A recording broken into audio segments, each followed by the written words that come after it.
அவன் பிரயாணமாய் போய் தமஸ்குவுக்கு சமீபித்த போது சடுதியிலே வானத்திலிருந்து ஒரு ஒளி அவனை சுற்றி பிரகாசித்தது. அவன் தரையிலே விழுந்தான். அப்பொழுது, சவுலே, சவுலே, நீ என்னை ஏன் துன்பப்படுத்துகிறாய் என்று தன்னுடனே சொல்லுகிற ஒரு சத்தத்தை கேட்டான். நல்ல கவனிங்க, இயேசுவை அறியாத சவுல் அவர் தமஸ்குவுக்கு சென்று கொண்டிருக்கும் போது இயேசு அவரை சந்திக்கிறார். அல்லேலூயா, கர்த்தருடைய நாமம் மகிமைப்படுவதாக. ஆவிக்குரிய வாழ்க்கையின் முதல் தொடக்கம், வளர்ச்சி எங்க இருக்குதுன்னு சொன்னா இயேசுவோடு கூட இருக்கிற ஐக்கியத்துல தான் இருக்குது. அல்லேலூயா, கர்த்தருடைய நாமம் மகிமைப்படுவதாக. முதலாவது இந்த பவுலினுடைய வாழ்க்கை, இந்த சவுலினுடைய வாழ்க்கை, ஆவிக்குரிய வாழ்க்கை எங்க தொடங்குதுன்னு சொன்னா இயேசுவோடு கூட ஒரு சந்திப்புல தான் அதுல என்ன பண்ணுது, தொடங்குது. அல்லேலூயா. இந்த சவுலினுடைய வாழ்க்கையில இயேசு இடைபடுகிறார், இயேசு சந்திக்கிறார். அல்லேலூயா, தேவனை நாம் மகிமைப்படுவதாக.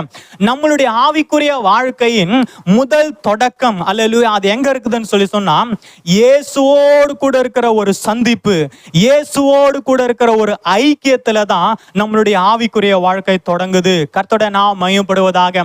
நல்ல கவனிங்க, நம்ம எல்லாருமே பிறக்கும் போதே இயேசுவோடு கூட இருக்கிற ஐக்கியத்துல நம்ம பிறக்கல. அல்லேலூயா.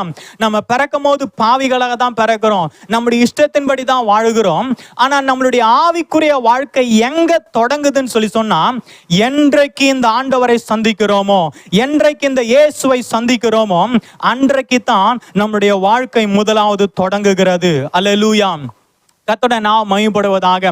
இதுவரை இந்த சவுலுக்கு இந்த இயேசு யார் என்று தெரியவில்லை, இந்த பவுலுக்கு இயேசு யார் என்று தெரியவில்லை.